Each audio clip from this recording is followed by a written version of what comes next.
Welcome everyone. आज हम लोग सैम्पल पेपर फर्स्ट का सेकंड पार्ट करने वाले हैं। देखिए, इसके पहले वाले पार्ट में हम लोगों ने सेक्शन ए के तीनों क्वेश्चन सॉल्व कर लिए थे। तीसरे क्वेश्चन में 2 पार्ट था, इसका मतलब हम लोग चार क्वेश्चन पिछले वाले वीडियो में हम लोग सॉल्व कर चुके हैं। अगर आपने पिछले वाला वीडियो नहीं देखा है तो पहले वो वीडियो देख लीजिए। आज हम लोग सेक्शन बी सॉल्व करने वाले हैं। इस सेक्शन में 8 क्वेश्चन है, तो देखिए चलिए पहला क्वेश्चन हम लोग सॉल्व करते हैं। ज़्यादातर क्वेश्चन देखिए न्यूमेरिकल है, ये भी क्वेश्चन न्यूमेरिकल है, ये भी क्वेश्चन न्यूमेरिकल है, ये भी क्वेश्चन न्यूमेरिकल है। ये वाला मेमोरी बेस्ड है, इसमें रेंज बताना है फ्रीक्वेंसी का, और इसको पिछले वाले वीडियो में हमने बता दिया है। इससे पहले जो सेक्शन ए की है उसमें 3 क्वेश्चन था, तीनों न्यूमेरिकल था। तो न्यूमेरिकल से अगर भागेंगे तो पेपर जान लीजिए बहुत बुरा होगा। तो न्यूमेरिकल से भागिए मत, अभी भी टाइम है।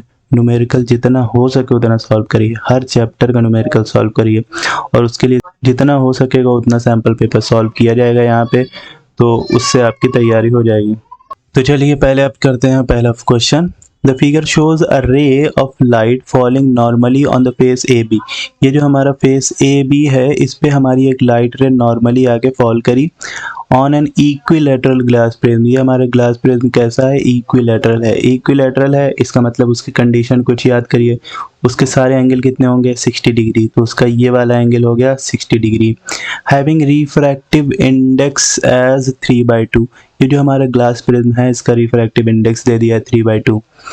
Placed in water of refractive index 4/3। ये जो हमारा ग्लास प्रिज्म है ये वाटर में रखा है, इसका मतलब इसके इस तरफ भी वाटर, इसके इस तरफ भी वाटर। हमारी लाइट रे वाटर में से ग्लास में आई और ग्लास से वाटर में जाने वाली है। विल दिस रे सफर टोटल इंटरनल रिफ्लेक्शन? बस यही क्वेश्चन है। On surface A C justify your answer. आपको सीधे आंसर बता नहीं देना, जस्टिफिकेशन देना है, इसका मतलब उसको सॉल्व भी करना है, प्रूफ देना है उसका। तो हमको बस यही बताना है कि ए सी सरफेस पे इसका टोटल इंटरनल रिफ्लेक्शन होगा कि नहीं होगा। इस तरीके से क्वेश्चन को पढ़ना है, एक एक चीज़ को डिकोड करना है, फिर क्या गिवन है वो देखना है, फिर उसके बाद कौन सा रूल कहाँ पे लगेगा और कौन सा फॉर्मूला लगेगा। इस तरीके से न्यूमेरिकल को सॉल्व किया जाता है। सबसे पहली चीज़ जो इसमें गिवन है that is refractive index of glass is given as 3/2 और refractive index of water is given as 4/3।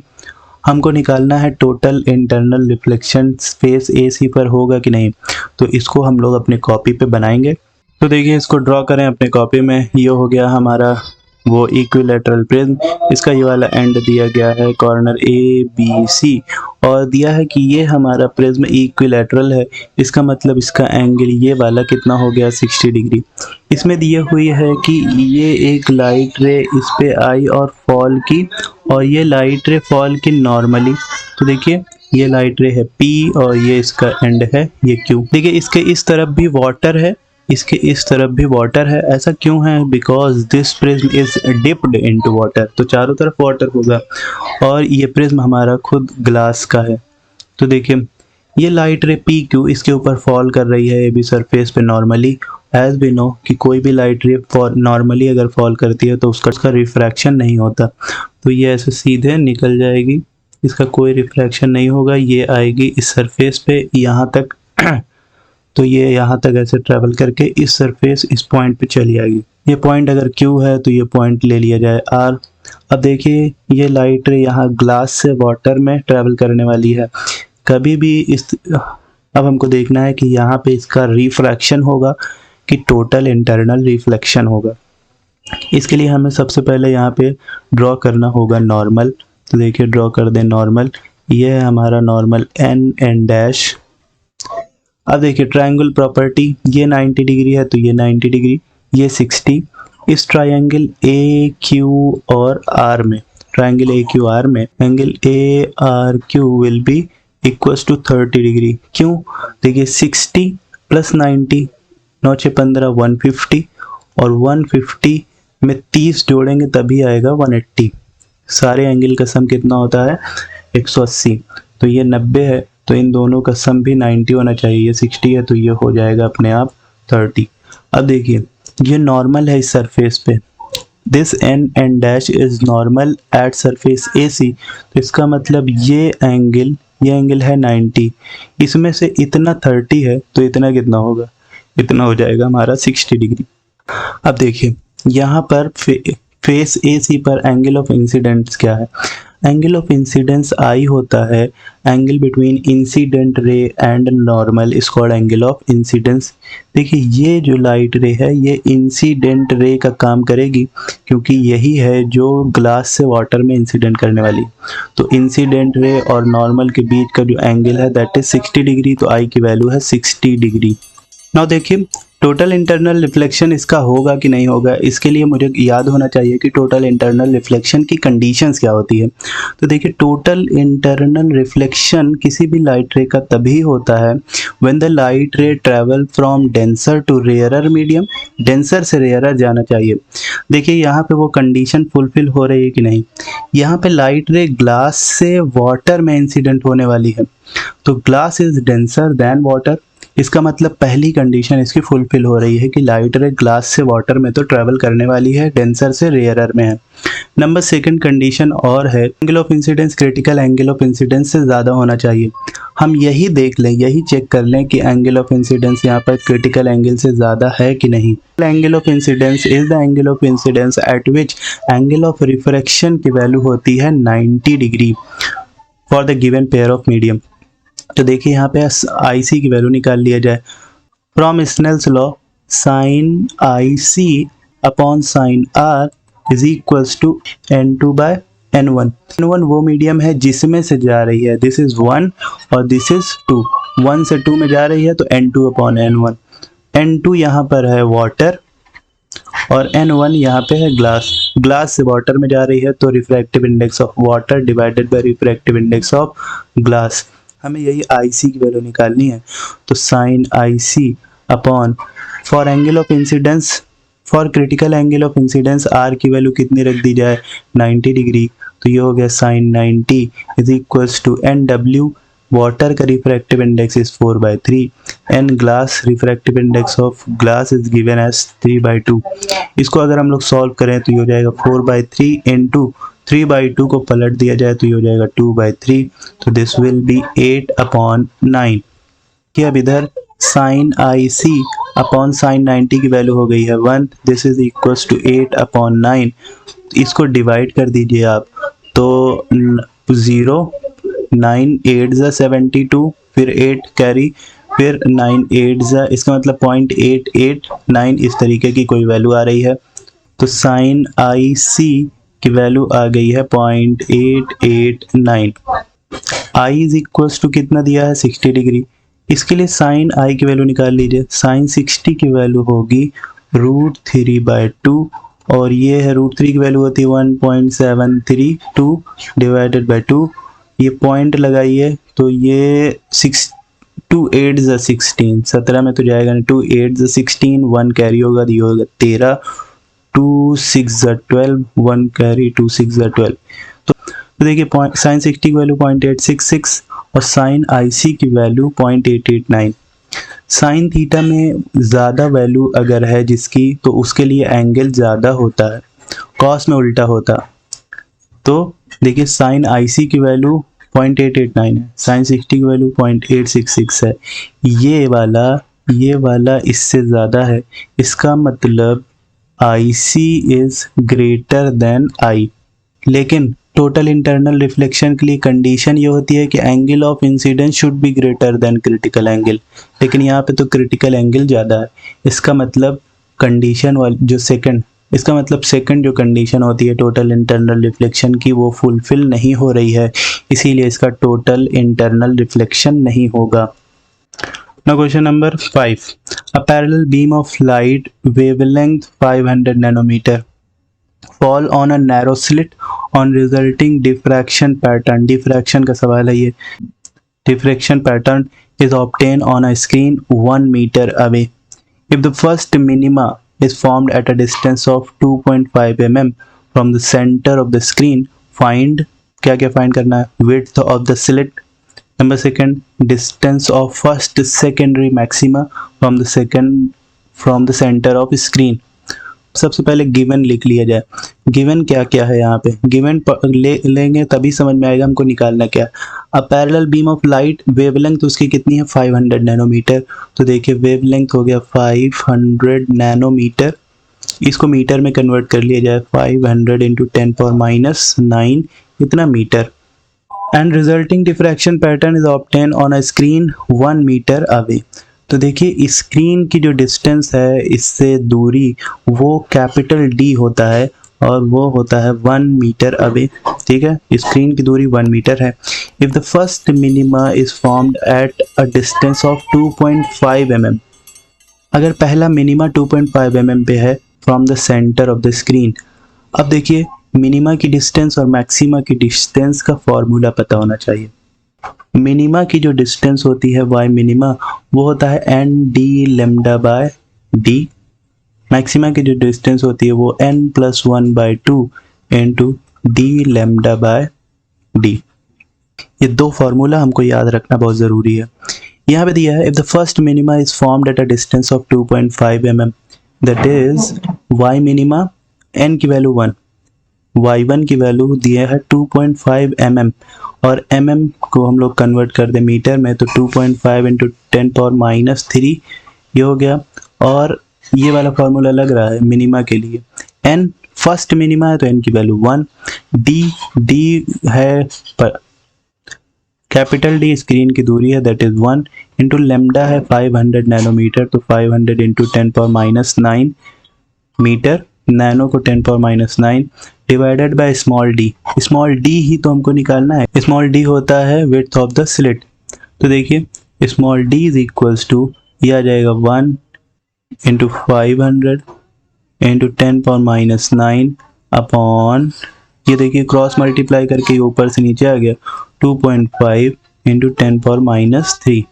अब इसको सॉल्व कर लिया जाए तो देखिए ये है 500 इंटू 10 की पावर माइनस 9, 10 पावर माइनस 3 को ऊपर लेके चलेगा 10 पावर 3 डिवाइडेड बाय 2.5 को 25 लिख दिया इंटू 0.1 है तो ये 10 पावर माइनस 1, 25 दूनी 50 और 0 तो ये हो गया 20 इंटू 10 की पावर कितना हो गया माइनस 9 और प्लस 3, माइनस 9 प्लस 3 तो ये हो गया माइनस 6 और माइनस 1 ऊपर चला गया तो प्लस 1, माइनस 6 प्लस 1 रहेगा माइनस 5 तो 20 इंटू 10 पावर माइनस 5 इसको लिख दिया जाए 2 इंटू 10 पावर माइनस 5 प्लस 1 तो माइनस 4।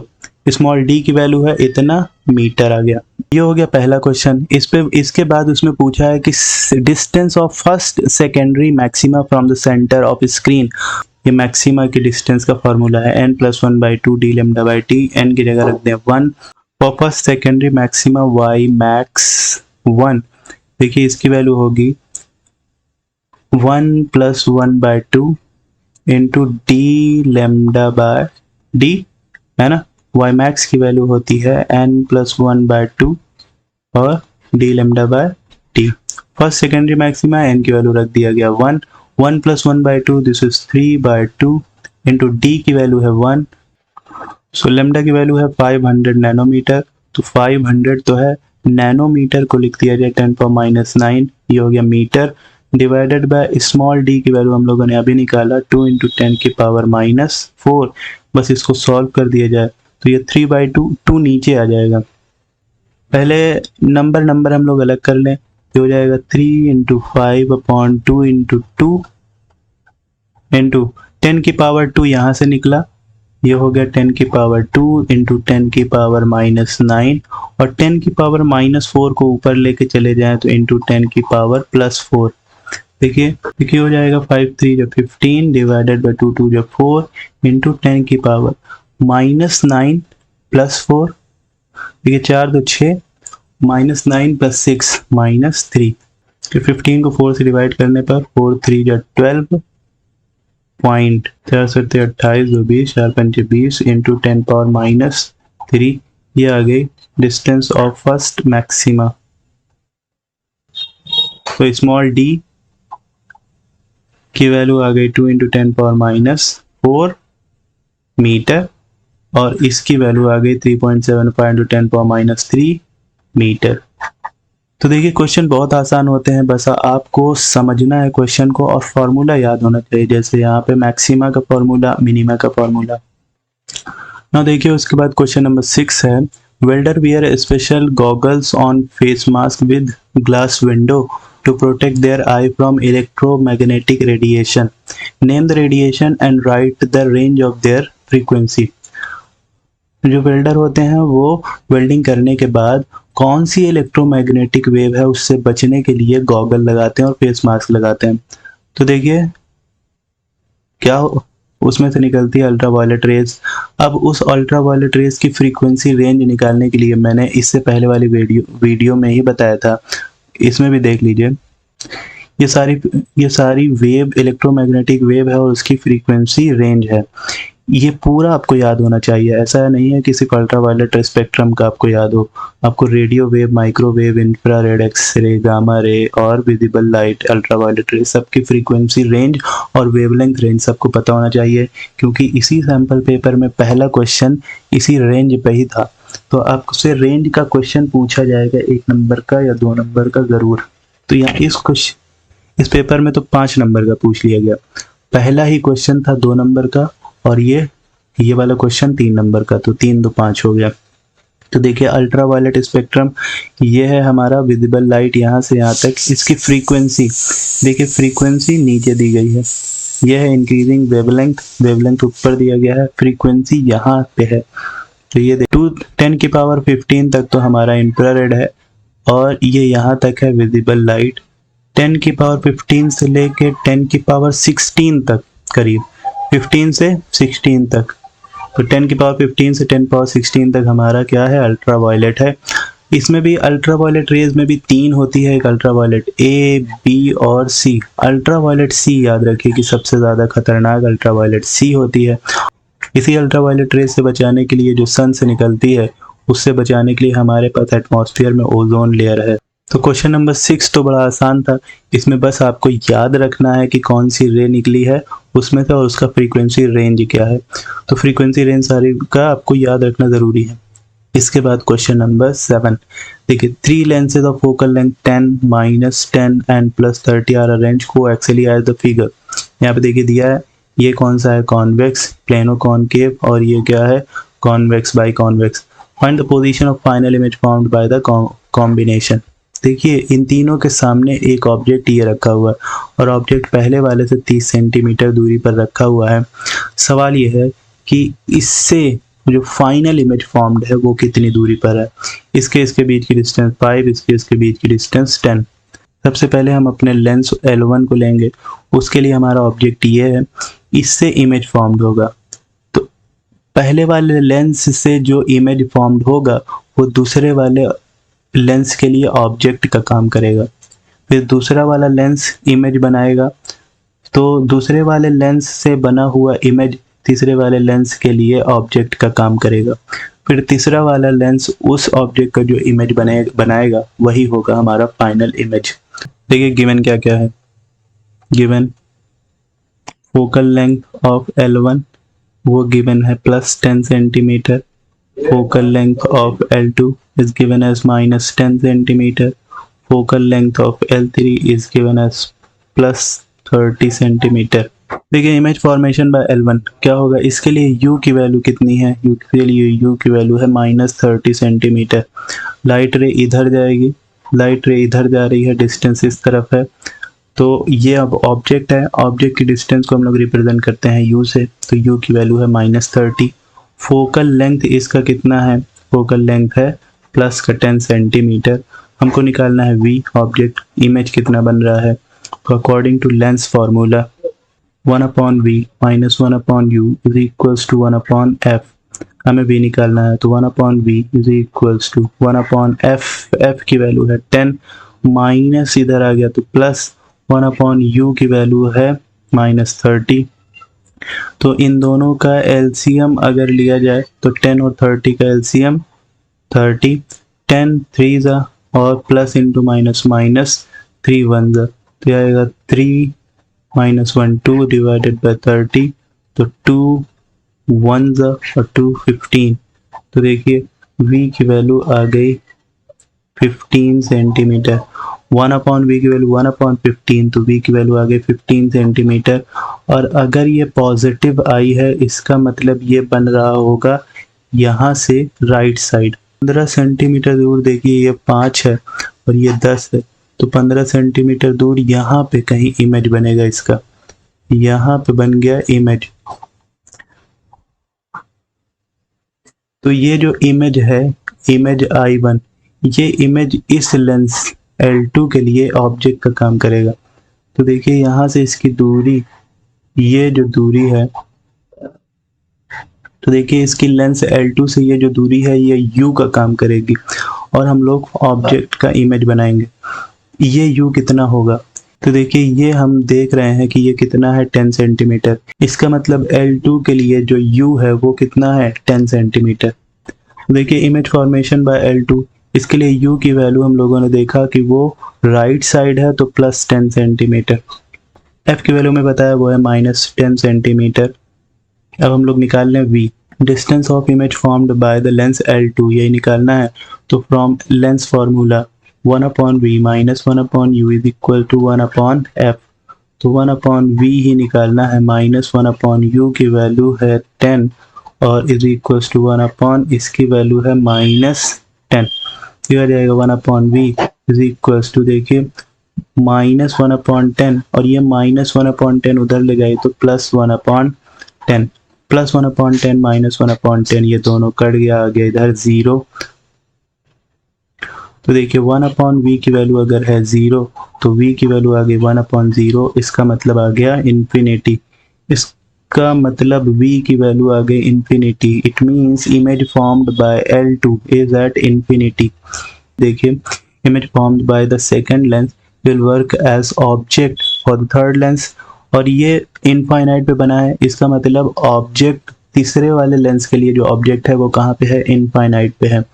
देखिए image formation by L3, object इसके लिए इन्फिनिटी पे है तो U की वैल्यू हो गई इन्फिनिटी। फोकल लेंथ उसका दिया है +30 है, V की वैल्यू निकालना है यही।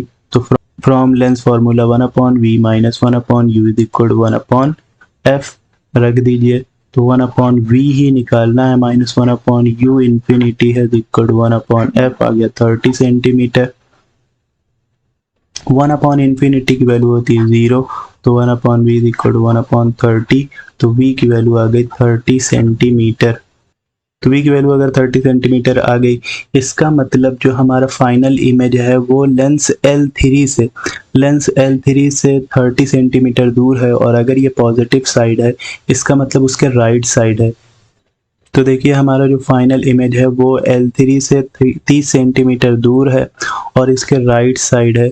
तो ये जो फाइनल इमेज है हमारा यहाँ पे बनेगा 30 सेंटीमीटर दूर इसके राइट साइड। ये हो गया हमारा फाइनल इमेज। देखो क्वेश्चन नंबर 7 में एक ऑप्शन भी है इसी में, चाहे आप ये वाला करिए चाहे इसका ये ऑप्शन ये वाला करिए। इसमें देखिए 2 क्वेश्चन है।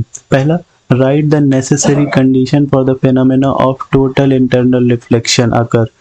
अरे ये तो क्वेश्चन अभी हम लोगों ने ऊपर किया है। मैंने नेसेसरी कंडीशन बताई कि पहली कंडीशन क्या है कि light ray must travel from denser to rarer medium, और नंबर सेकंड क्या है कि angle of incidence must be greater than angle critical angle of incidence. तो ये तो बड़ा आसान हो गया पहला। बी क्या है, right the relation between the refractive index and critical angle for given pair of media. तो देखिए सेकंड क्वेश्चन ये जो वाला बी वाला है, इसको करने के लिए क्रिटिकल एंगल अगर हम लोग मान लें, if critical angle is IC, तो क्रिटिकल एंगल पर R की वैल्यू होती है 90 डिग्री, और गिवन पेयर ऑफ मीडिया अगर हमारी लाइट रे मीडियम 1 से मीडियम 2 में जा रही है, तो देखिए from Snell's law sine IC upon sine R is equal to होगा 1 and 2, 1 से 2 में जा रही है। तो फॉर क्रिटिकल एंगल I की वैल्यू होती है, R की वैल्यू होती है 90 डिग्री, तो sine 90 is equals to 1 and 2। तो sine IC is equal to 1 and 2। तो IC is equals to sine inverse 1 and 2। तो ये क्वेश्चन नंबर 7 में हम लोग लेंस वाला नहीं करेंगे। लेंस वाला हम लोगों ने देखा बहुत लंबा क्वेश्चन है और ये वाला आसान है, इसीलिए जिस क्वेश्चन में ऑप्शन है पहले उस ऑप्शन में देखिए कि कौन सा क्वेश्चन आपको अच्छे से आ रहा है और कौन सा, अगर दोनों आ रहा है तो कौन सा छोटा है, तो छोटा वाला क्वेश्चन प्रेफर करेंगे हम लोग। तो इसमें सेकंड वाला क्वेश्चन प्रेफर करिए, सेकंड वाला आसान था और छोटा भी था। तो देखिए इसके बाद का क्वेश्चन अब हम लोग नेक्स्ट वीडियो में करेंगे। मिलते हैं नेक्स्ट वीडियो में इसके थर्ड पार्ट में।